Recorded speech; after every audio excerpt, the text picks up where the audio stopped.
And let's start with Week 13, because I think the big storyline going into the game, obviously, is Patrick Mahomes is going to have to be a different Patrick Mahomes. Right. He's going to have to be more of a pocket-passing Patrick Mahomes. Right.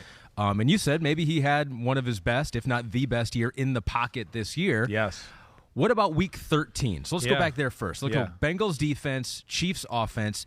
Week 13, did Patrick Mahomes, and of course this is a game where the Cincinnati Bengals won, but it was close. It was very close. Chiefs scored 24. Yeah. Was it a game where Patrick Mahomes was able to operate in the pocket, pick them apart, or was it a game where he needed to utilize his scrambling ability? You know, I will say, scrambling ability, not a ton. Had one 3-man rush where he bought a ton of time. He threw a great throw down the field, right? And it got called back because of an illegal man downfield. The lineman was downfield. Okay. Now, so running around, scrambling, maybe running for 10, 15-yard gains, running outside the pocket, setting up, and then doing the things we see him do all the time, right? Get out of trouble, now set up, or he's kind of shuffling as he's doing it, backpedaling, and then doing that. I don't think we'd see him much of that, even if he was at full strength. I don't think we would. Now, where he's going to need to be good, and again, we hit on this on Monday because we talked about Cincinnati. Cincinnati understands all the things Coach Dungy or Bill Belichick have taught over the years and how to rush a mobile quarterback. They watching that game back against the Bills and everything, they do everything the right way. So they're good at keeping you in there. And then, too, Ahmed, what they're good at is they don't run past the quarterback like we've talked about, right? Let's not have a defense then just run by him, right? And then it's, whoa, we got a huge gap here, and he can just slowly move out to the right or left and find wide open people. They don't go past the quarterback. The other thing they're really good at, Hendrickson and Hubbard, is if you're the tackle and I'm Hendrickson and the quarterback's in there, let's say you're the right tackle, right? I'm the left defensive end. They make sure they keep the outside arm free. So then they push the pocket, they don't pass the quarterback, and they keep the outside arm free. So why? As soon as he breaks, they can go, wait, I can get out there and I got an arm reaching already, and it makes it hard. The movement is going to come in handy within the pocket. That's where I think it's going to be crucial that he can move a little bit, because the Bengals, as we've talked about, are phenomenal in pass defense. They're phenomenal. And in games like this, I think they're even better because they just get more specific. They take a few more chances because it's the playoffs and it's win or go home. And that, to me, is where he's going to have to be good. Can he move around and slide in the pocket to go, wait, nobody's open. Hey, you got to move a little because this guy's coming open. Okay, boom, you throw it, right? You got to shuffle this way and just avoid this guy. Get back in the throwing position. Here comes the in-cut to Kelsey. But that's where it'll be important. I don't think his scrambling or running, even if 100%, was going to have a huge effect on this football game. Yeah. Now, the other part of this is that's off of that, though, because you saw my notes, right? And what was the one thing even back in Week 13, and I think I even wrote in these notes too, is just that, the normal offense didn't do much, right? Right. The normal drop back, the plays we see Mahomes be surgical with and operate and go down the field, those plays, they were not there on a consistent basis.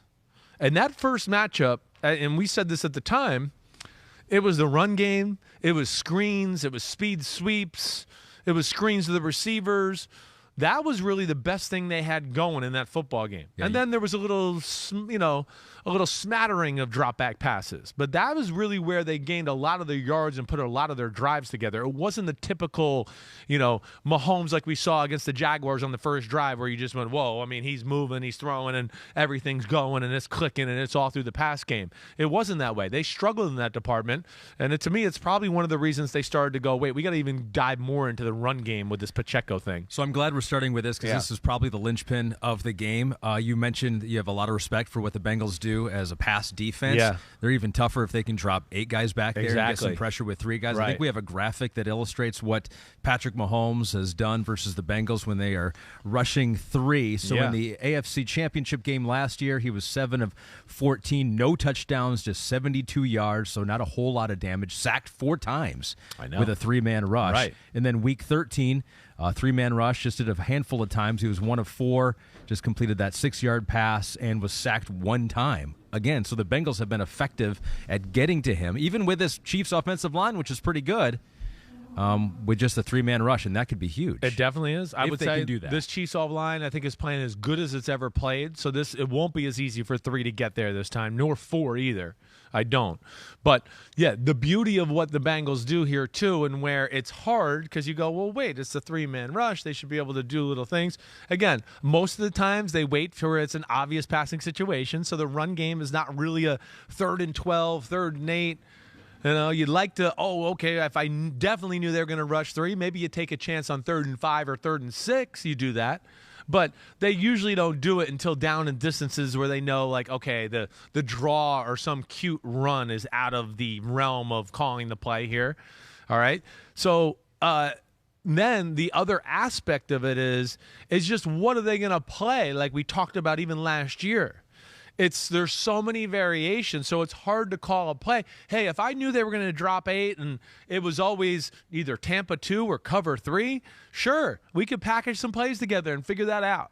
But it's all over the place. It's sometimes man with guys just sitting there playing the middle and waiting for crossers. Then it's, a quarters coverage with an extra guy. And then it's a 2-man guy with a spy. And then it's, cover 3 on the whole field, except they put Flowers, number 33, man-to-man on Kelsey. So there we got 7 guys playing cover 3 zone, and all of a sudden it's man-to-man on just 1 guy. So it's hard to figure out, wait, what's the list of plays we go to here to attack it? You made a really good, interesting point in your notes, too, on not all defenses do that and can do that well and can do that successfully, play multiple defenses, not have a busted coverage. You had a theory maybe why the Bengals defense is able to do that. You said, because they go against this Bengals offense in practice, OTAs. It's a little, and I know we'll flip over to that side of the ball in a minute, but it's a little, I think, because of that. As I was sitting there and going, because I'm also, watching the other side of the film and all that, but I'm going, yeah, they understand that we can't just line up in the same things, or these good offensive coordinators, offensive coaches, and quarterbacks are just going to get to the plays that make sense there. So they change it up. And within changing it up, you give a play up here and there, right? That's why their defense isn't maybe top 5 in football or top 10 in football. But it's conducive to playoff football when the breakdowns are even more intense and the players and their study habits during the week and the practice and everything's more intense and scrutinized and detailed, and coaches will take a chance here and there because they know it's win or go home. But, I think that's probably an aspect of they learned that lesson, the hard way. Whereas probably in camp, they were going, man, we're having a Tampa 2 day, and they're just picking it apart. Yeah. We can't just play Tampa 2 against Joe Burrow. Yeah. And then the next day, and I think he probably toyed with it that way. But that's where they're very hard to get a feel for, especially when they get you in those passing situations. And that's where they have to be careful in this football game. They're awesome when if you just let them worry about pass, and you're not going to beat the Bengals. And that's, again, where running game, staying in some more 3rd and 3s and 3rd and 4s. So then, you want to rush 3? Well, maybe we do run it up the middle. Yeah. You want to rush 3? Maybe we throw a little screen to the slot receiver here and just get a few people to kick out, and we get a 5-8 gain, right? First down, great. That's where it's going to be like staying in front of the chains will be important to their football team because you don't want Mahomes sitting back there having to dance around and do all that on the bum ankle either. So let's touch on that. Yeah. Do you think they're going to be able to do that? Because if you look at what the Bills were not able to do in the running game last week, just 19 carries, 63 yards. Now that may speak more to the Buffalo Bills and a lack of a running game. Exactly. I think so. Right. Because there's more to defend with this offense than the Bills. That's for sure. We saw it with Pacheco. Right. First time they played, they were able to do that effectively, even with DJ Reader in the game for the Bengals. So I guess that's the question. They're going to need to be able to run the ball. Are they going to be able to do that? I think they will. I think they will be able to run the ball. It's just how effective, how much will they run the ball?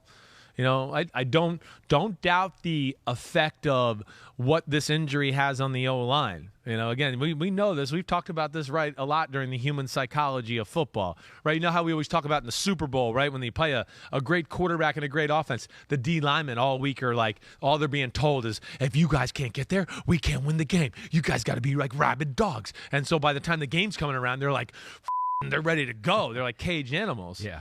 Well, the reverse of that is what we're going to see this week. or they're going to have a week and the coach is going to go, hey, our guy is not right. He's carried us and won us a lot of games this year and the year before and the year before, right? And the year before. Let's carry him a little this week. All right, and guys do rise to the occasion like that. I wouldn't be surprised to see them break out a few run plays that we haven't seen them do before, because they're going to go, wait, we need a little more in this department, not only because of the Bengals, but because of our quarterback. Yep. And I think a lot of this offensive line, and they've gotten better in this department since Week 13, right? The Chiefs have gotten better as a football team. The Bengals have too, and I don't want to disregard that, but that's where it's an awesome matchup. I don't think these teams are quite the same as they were in 13. I think they were both like kind of on an upward trajectory like a real Super Bowl team should be, and continuing to get better, right? Mm-hmm. And that's where it will be. And then again, to the point you just made with the Bills too, I have a hard time thinking that the 3 is going to get there in 2 seconds like it did against the Bills. This O-line is very good. I'd be shocked if they don't protect them really well and, have a few tricks or things ready for the Bengals defense. The other thing that jumped out to me in the game, and I know you probably saw this in my notes, just watching it back, the Bengals really played to stop the intermediate pass game, right? You saw that in my notes where it was like, they got to do a little more to like attack them and push the ball down the field a little bit. He had 2 plays down the field to Valdez-Scantling. Tight man-to-man coverage. But, man, there was so many snaps where I want to be like, I've never seen people play the Chiefs like this. I mean, both safeties are at 9 yards, 12 yards. And they were kind of playing like, how I always talk about. You got to take some risks every now and then, calculated risks. They were in certain situations going like, this isn't a down, they throw it deep. They're going to try to get the 8 or 10-yard completion. And they played to stop that. But if you called some plays to go down the field, I would have gone, I would like to see how they're going to defend that and how that was going to look. Yeah. Right? And I think they got to do some of that here in this football game too. Block it up, send some shots down the field. Don't let the Bengals, crowd the areas that they normally like to attack, on a consistent basis. I mean, you look at the numbers. The Chiefs aren't an offense necessarily that goes deep down the field. I know. Completed air yards per attempt. Exactly. Patrick Mahomes is one of the lower quarterbacks in the NFL. It's been one of the weaknesses we've talked about his game this year. And I think this is, again, you always kind of play your kryptonites. This is a game here this week where he's going to have to hit a handful of these, or they're going to be in a real dogfight, and offense will be tough sledding if they let the Bengals play that way once again. I think we have another graphic that backs up your point. Wow. Well done, team here, Gabby and Kristen and Morgan and Pete. So this is at 10 or more yards downfield first half. Patrick Mahomes just 1 of 5, 15 yards. Average time to throw 4 seconds, which is an eternity. Yeah. So they had some time there. Second half, it was much better. 3 of 4, 86 yards. That's a key. They got to hit they got to get the Bengals out of just crowding the line of scrimmage. They got to. They do. And it's not that they crowd the line of scrimmage, but they crowd the intermediate, the Juju Kelsey area, yes. Right? Yeah. Where we see them work, right? That's where they crowd it. And they're just always ready for that little element of, this guy, they might cross, or the fake the cross and come back out, or fake the cross, come back out, and then there's a 10-yard in cut behind it, right? That's where the Chiefs get you. And that's where they went a few times and just said, no, we're going to play those areas because we haven't seen them throw the ball a ton deep down the field outside the numbers this year and do that. And that's where the Bengals are scary, because they will take some calculated risks through their study. And I would expect them to do some of that stuff once again. Dirty Monkey 443 wants a little clarification. And when Dirty Monkey wants something, we supply I don't mess with dirty monkeys. Please break down how good Mahomes has been from the pocket this year and what we should be able to do against the Bengals. We've kind of touched on this already, but you have said it a couple times. He's better from the pocket. What have you noticed specifically? Well, one, he's true to his reads and patient. I think that's the big thing. And Andy Reid even said this to me in my interview with him last Thursday. He's found the check down. He's comfortable with the check down. And what he just means by that is the underneath route. He got fixated, I think, back to the Super Bowl loss of the Bucs, early part of last year with just, big play Mahomes, and we're going to push it. And, man, it was just 2 years ago I was throwing 50 touchdown passes and bombs all over the field, right? Yeah. So I think that's where he's gotten better, one, is just being patient, going through the reads, letting the system work for him is how I said it with Andy Reid, right? And then the other thing, too, within that, just that specific point, is the mechanics of how he works the pocket, not only by, Dirty Monkey. This is a great question by you, by the way. Not only because we haven't really dove in it, not only it just working the pocket, hey, we know he's a magic getting out of the pocket and all that, but we had moments last year where we broke down and went like, Orlando Brown got a pressure grade here. He protected perfect. Patrick just shuffled back into the guy to where the guy never had to turn the corner. He could just run straight upfield, and he's like, I'll meet him 12 yards back there. I mean, no tackle can protect that, right? So Mahomes got better in that department, stepping up, finding that soft spot like Burrow and Brady are so amazing at, right? And then within that nuance, also staying in throwing positions where, like, you know, I feel like if you went back to year 1 of him starting, year 2, and even year 3, you'd see him maybe do some of those things. But, like, he'll just throw balls like, I'm in the backyard. Let me just swing it over here. Now he only does that when he has to. If you really broke down the plays where, he moved to the pocket the right way and he's got a little time, he stays everything in line, and his front shoulder's tucked underneath his chin. And even watching him in warm-ups and throughout the year, how many times have I told you just the quality of the football, right? It's because of the mechanics and all that. He's making all the 6 and 8 yard 10 throws very catchable, perfect spirals on the money. So, Dirty Monkey, that was a very good question, and I don't think we've ever really explained that. And that's what I mean by like being good in the pocket. Patrick Mahomes, what we do know is we'll be looking for Travis Kelce in the game. You know it. Bengals did a pretty good job in Week 13. I think it was just like 4 catches for 50-some yards. Stripped them on a huge moment in the game where they had a control of the game. Right. And you're going, the Chiefs got a chance here to kind of put the Bengals in a tough spot. Looked like they had the momentum, and I believe it was Jermaine Pratt who stripped the ball out of his hands. So what do you think Anaromo does effectively against him, and what do you think he does in this game? You noted that Trey Flowers was on him a handful of times. Right. Now, Trey Flowers missed the Buffalo game with a hamstring injury. He only played a few snaps in that one, but he seems to be the guy on Kelce quite a bit. They blitzed him a couple times when it was a Kelce play. Yeah. What do you think the Bengals do here to slow down Travis? I don't think their formula is going to change a ton. I think they'll have certain situations where they'll bracket a Kelce, right? They'll have a few situations where I think, like, well, here, it's 3rd and 9. Oh, this is Kelce time. Hey, let's play zone. We all know where 87 is, but let's put one guy on him. So it disrupts his release, all of that. And then when Mahomes does spread out the zone and looks us all off, there is no zone. There's a guy there, let alone we're aware of where he is anyways within that zone. I think it's not going to be too far from what we've seen. To me, the big thing is in this matchup, and where Kansas, they're cool, Cincinnati. They always have an interesting wrinkle almost every game in a big game where you just go, I've never seen them do that. Or I haven't seen them do that in a few weeks, and they didn't do it in the first half, and they broke it out in the third quarter, right? Mm-hmm. That's where they're different. We talked, I think, about the Ravens game a few weeks ago. Ravens game, the first half, they were kind of playing bare fronts, 5-man fronts, doing all this stuff. Second half, they went, we know how you're going to, we think you're going to, like, kind of attack how we lined up in the first half, so we're going to line up differently in the second half. So you're game planning at first half to go, we got to get to these runs because they're playing like this. Now you're going, shit, they're not playing like that. We got to get back to these plays. That's where he's good, too, is kind of staying at the herd, just giving you one little thing to go, you didn't game plan for this, or you haven't seen this in 2.5 quarters, and now it's here, and now you got to make an adjustment to that, too. He's awesome. Lou's amazing. Lou's a big game defensive coordinator coach. He's shown it. As we're all learning here. Yep. Right, exactly. Dax Hill could play a bigger part if Trey Flowers can't go. That maybe is the guy. I think I was going to go there. Maybe him or Jesse Bates. I could see one of those guys.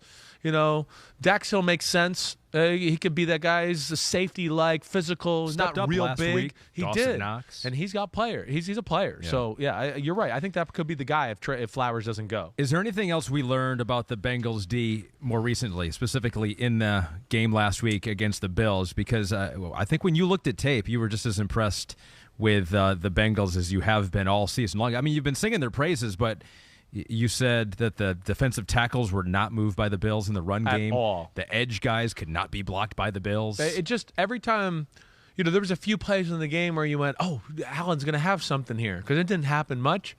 But it's like almost every time he dropped back to pass, somebody lost the one-on-one matchup. That was what was disappointing. And you forget about guys like Joseph Asai, who they throw in there on third downs and stuff too, and then you go, damn, him, Henderson, Hubbard, holy crap, it becomes a hard group to block. But yeah, they're just the group up front doesn't get the credit it deserves because there's no, like Nick Bosa or Micah Parsons, right? Right. But damn, there's a lot of good. The two f***ing linebackers are amazing, right? They really are. Pratt and Wilson do not get the credit they deserve. And then their breakdowns are just, I think, special. Like we're going back to Lou. Their breakdowns are special as far as they always seem to take away your meat and potato pass plays, which they did against the Bills too.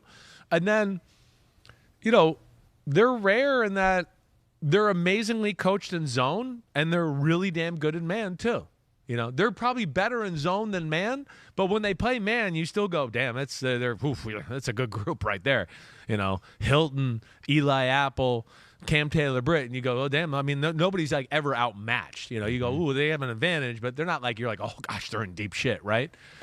Not like we were when they saw Jamar Chase man-to-man against the Bills a few times where, like, even Romo made a joke. It's like, oh, he's just man-to-man. They just throw it. Have you ever seen a guy just run past people like that? Yeah. And, like, the Bills had to hold him, right?